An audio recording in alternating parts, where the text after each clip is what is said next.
God and stay the course, keep your faith, stay working, and I'm thankful for this organization, for Mark Lazary, Alex, John, Bud. I mean, everybody that's just been involved in this, and staying in somewhat communication and just kind of having an idea of what something could look like, and for it to obviously it could have went various different ways, and I knew in my heart this is where I wanted to be, and I felt that from the team, from the organization, top down, and now we're here, and I can't be more excited and happy for it.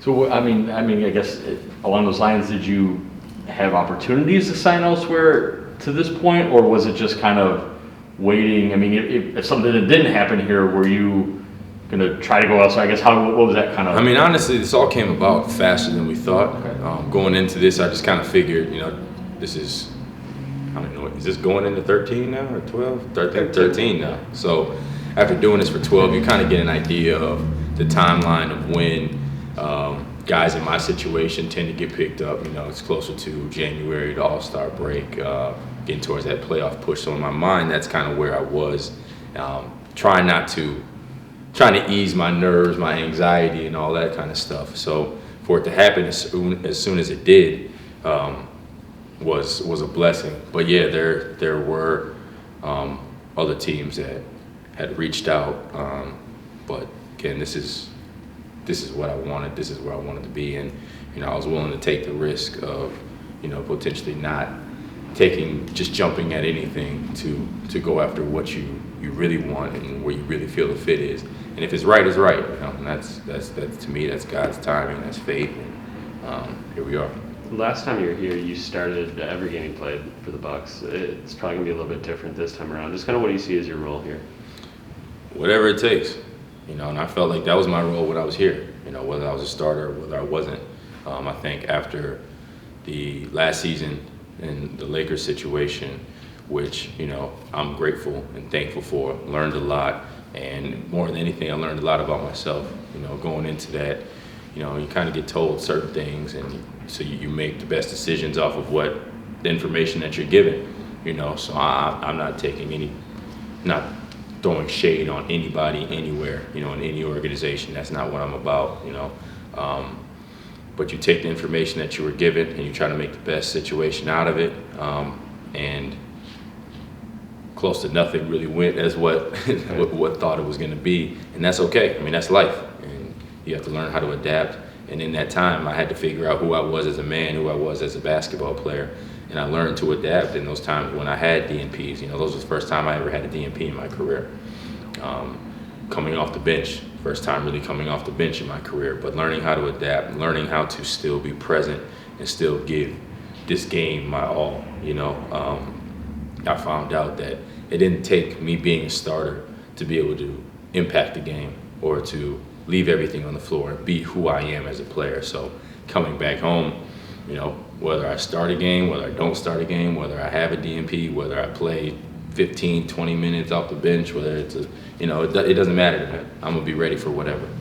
I know you just got here, so it might be too early to ask you, but kind of what ways does this team feel the same, and what ways do they feel different? A couple new philosophies, but all in all, it's the same. Play hard, defend, play together, run the court, space the court, and obviously when you got Giannis, it makes everything easier. Chris makes everything easier. Drew makes everything easier. So a lot of it's really just playing basketball, and so I think the curve for me is not necessarily going to be the play call, and obviously I'm going to have to get it back into game shape. The way that I like to play. Fight everybody on one end, sprint and shoot and dive on the floor and all that kind of stuff. Yeah, I can't quite simulate that on my own, but just learning the guys and letting them learn me, and I think that'll be a smooth transition because this is a great group of guys. DeMarcus was able to just kind of jump into things. I mean, are you in a spot? Can you go tonight? Are you in a place where you're ready to go? Absolutely, I can go tonight. I mean, I don't know how much I'll go, but if and when I'm checked in, you know what you're gonna get. You're gonna get 100% max effort. So that'll make up for maybe some rust, make up for some being in the wrong spot here and there, but that comes with it. I don't think they're expecting me to be perfect, but but if they are, hell, I'll try to be perfect.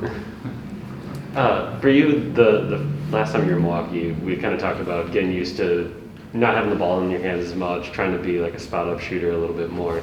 Just what have you learned about yourself in that role kind of last 2 years? Because I know the Lakers asked you to do, obviously something similar. Right. But everywhere is a different kind of situation. Like you can go to any kind of team and say, yeah, we want you to be ready to catch and shoot and spot up, but the way that the ball comes, the way that the ball moves is always different. You could be spotting up on one team for, 6, 7, 8, 9 possessions and never get it. Whereas with this team, you spot up. If you're open, that ball's probably going to get there at some point, or there's going to be some action one side to the other that's going to keep you moving and to keep you engaged. And there's just always ways, especially with the running habits and stuff, for you to stay engaged. I like to cut. I like to space the court, but at the same time, if I see someone's head turn, I like to cut. And the way that we're drilling some of the running habits and stuff, that's open there. That's what they're encouraging now. So I think, if anything, the changes that they have made even better suit me and what I do and what I can bring.